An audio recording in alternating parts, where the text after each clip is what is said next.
this, but Almost did that without the mic on. Got it on? Now it's green. Perfect. That means we're recording.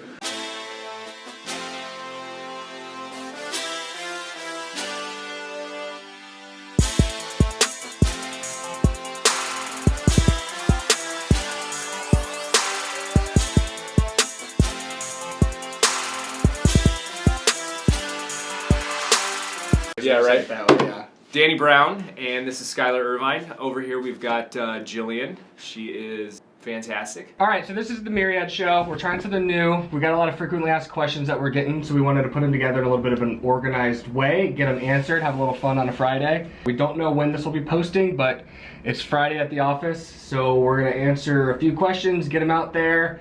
Don't know if this is gonna be Danny's show moving forward, if we're gonna continue to do this together, but this is gonna be fun, whatever we end up doing. Jillian's already having a good time. I am. Okay. And if you have questions, please submit them to us, and we'll be sure to answer them from time to time. Easiest way for us, if you post them in the comments, we can get them up on the list next time, make sure they get answered. We're happy to credit you, get you involved. We'll probably knock on your door in the middle of the night and get you on camera and answer them in your face and get some good quality content out of it, but maybe we won't. Do you want to kick us off? Yeah. So, how do you guys feel about the whole smart home concept, considering like Alexa and Google Home? Where do you guys see the future of that going? So I can tell you that I started with the Nest, the programmable thermostat, and that's pretty neat. You can control it from your phone, and then I kind of graduated to the Nest smoke detectors, which are just expensive smoke detectors, and no one should be spending $100 on a smoke detector. But and then I eventually bought a Sonos system for my house, which are individual speakers that are now wireless and kind of all networked together. Now I have a Google Home, and what I have found about the Google Home is it's just a very expensive way to turn your lights on and off with your voice. It doesn't connect to a lot of things yet because it's so new.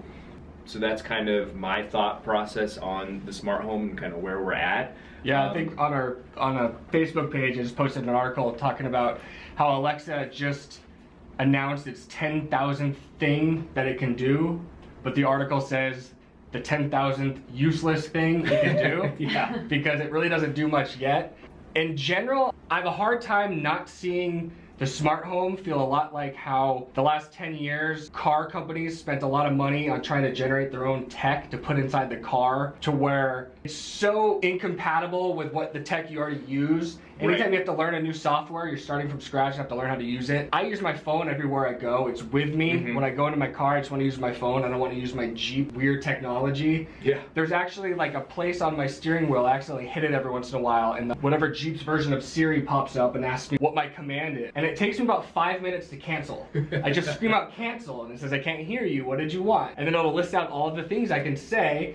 It's way too long, and there's times where I've actually pulled over the side of the road to turn off the car because it was easier to turn that off than to let it play through its whole time. I think some things don't need its own technology, they don't need its own version. I'm okay with everything getting smarter. I think that's where it's headed, but there's gonna be a fine line where not everything needs to be its own type of tech, even if it means giving up a lot of that freedom to something like Google and Apple. Making it symbiotic makes so much more sense as opposed to everything having its own individual thing. I agree with you completely. The most aggravating thing that I have found about having all this smart technology in my house is that each individual product has its own app. Yeah. And for me to control it, I have to log into each individual application. Where the voice command stuff would be great is if I could just talk and it would do what I want, but they don't all communicate. They're all different platforms. And that is the biggest problem that I have with the smart home technology now. You look back 10, 15 years, my parents even had like a computer room. It's like a closet that has all these servers and everything is wired. There's one type of, it's not an iPad, it's a wannabe iPad, and it's a company that has its own tech. And my parents have someone there every other week to fix it because that technology just won't be as good as something like Apple that has billions of dollars behind it. The other problem I'm running into with my Google Home is that every time there's a Google commercial, my little Google Home thing will go off because the people on TV are saying, okay, Google. Yeah, no, it's true. I mean, they talk about how people have bought like $10,000 Rolexes because they left the TV on when they left the house, and it just started ordering stuff off Alexa. Oh my God.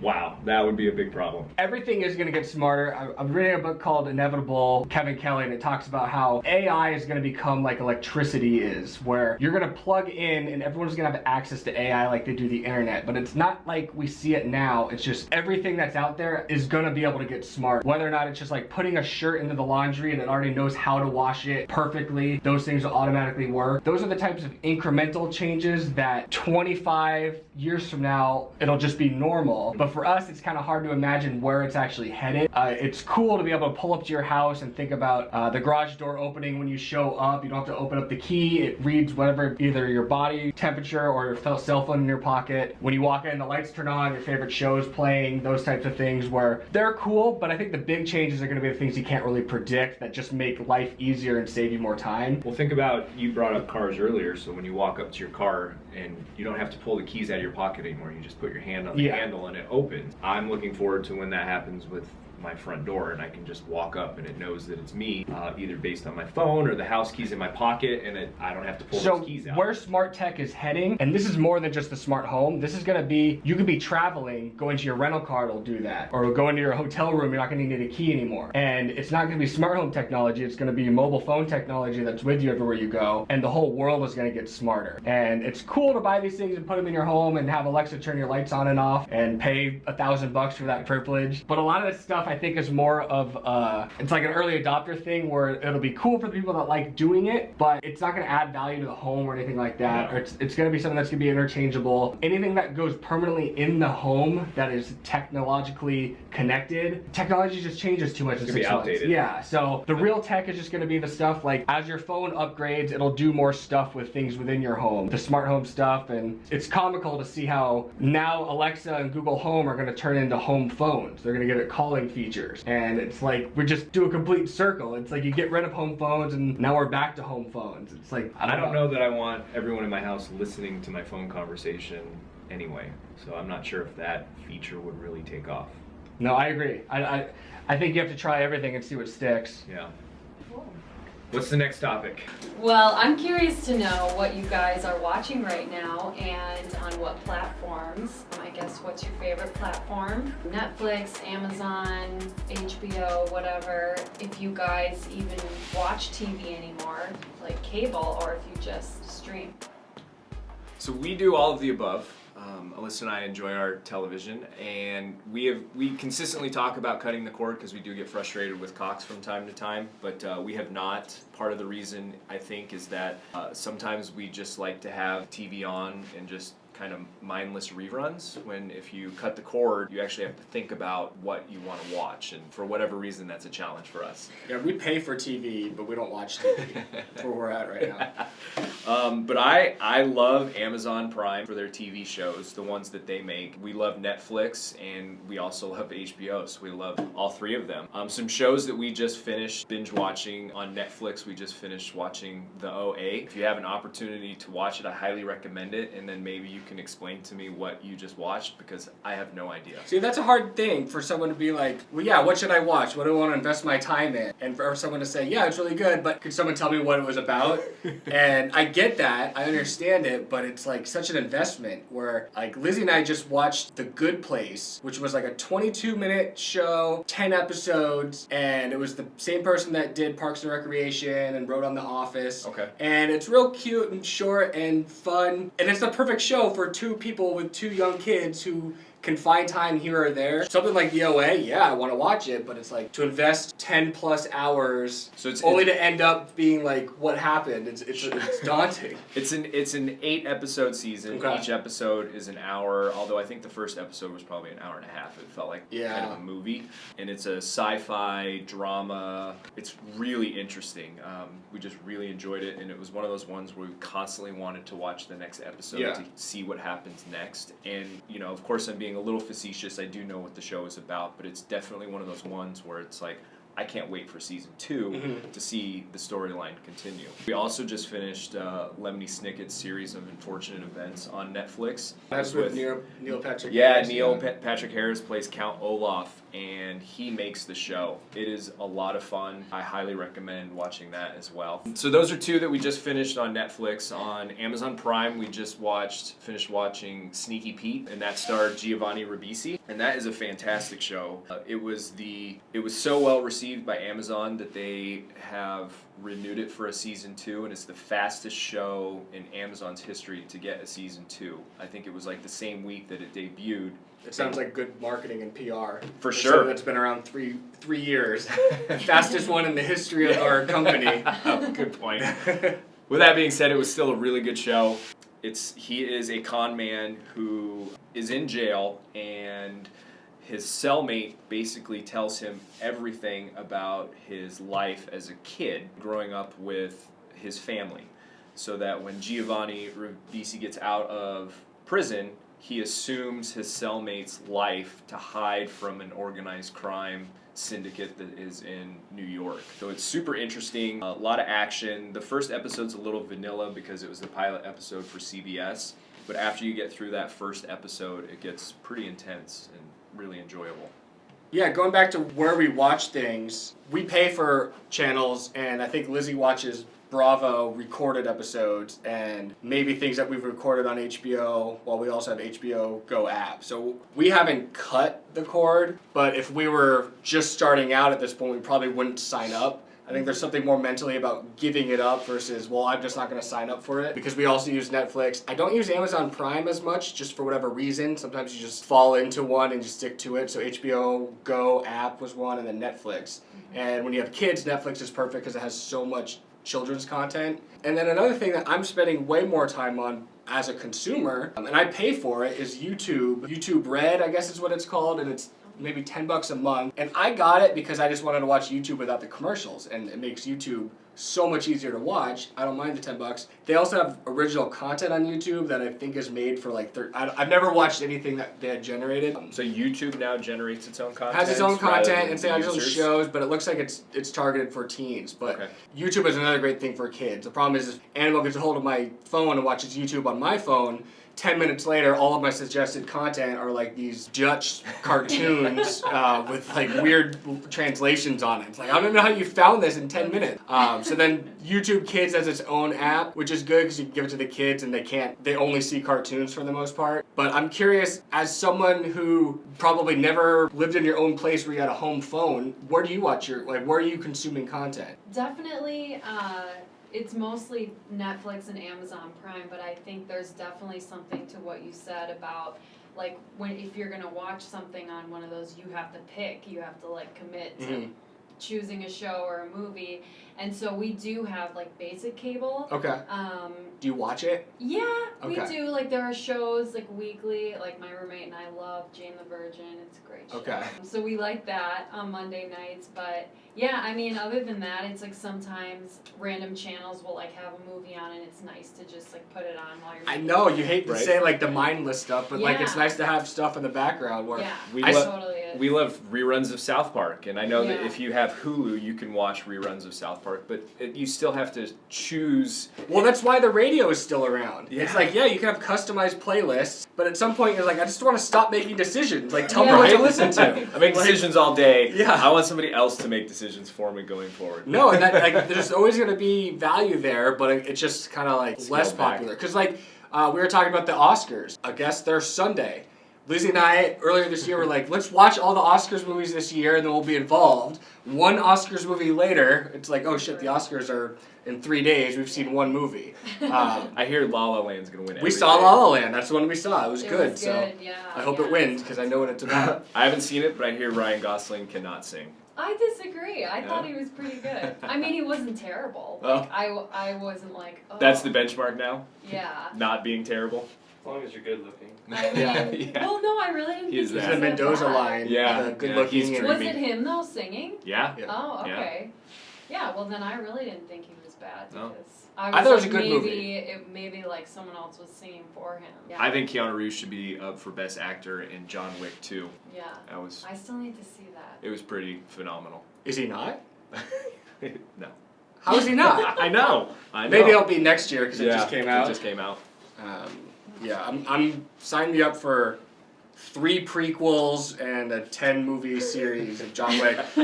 Just take my credit card number, charge me when they come out. Uh-huh. I'm watching it. It's the perfect action. They need to come out with a John Wick app so I don't have to watch Netflix anymore. I can just watch John Wick shows.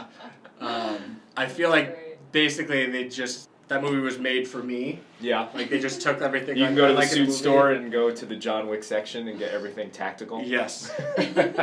Or how he lives in a world where I need to have 10 dead bodies removed from my house. You're like, oh good, 1 gold coin. And then you go to the bar, you're like, I'll have 1 drink. They're like, oh good, 1 gold coin. Like I don't know how they came up with like their currency measurements, but I don't. Like, other than that, it's perfect. Either getting rid of bodies is really cheap, or drinks are really expensive. You know what? He gets rid of so many bodies. I'm sure he's signed up for some type of You'd probably plan. yeah, like a package deal. Yeah. That makes sense. Have you seen John Wick? Yeah, I've seen the first one. I loved it. Right, it's really good. Loved it. Yeah. Yeah, I do want to see the second one. Okay. Do you guys think that spring training has any effect on the real estate market, considering like VRBO and Airbnb and things like that? I absolutely think that spring training is one of the many things that impacts real estate here in Phoenix just due to how awesome the weather is during that time of year. And we have seen an increase in people purchasing properties specifically for marketing them as VRBOs and Airbnbs. And in turn, we've even seen property management companies pop up that cater specifically to those types of homes where that industry did not exist. So it absolutely impacts the real estate market. More and more people are actually buying multifamily housing because it takes less responsibility. So they're buying condos and townhomes with the sole purpose of having them be short-term rentals. Yeah, I know someone who hurried up their close so they could close on their property about a week or two before the Super Bowl. And then they listed it, and they got it rented for just the week of the Super Bowl and covered up their mortgage payment for about 2 months worth just on that week. And I wouldn't cater my entire purchasing plan around that, but that was a nice little perk to have.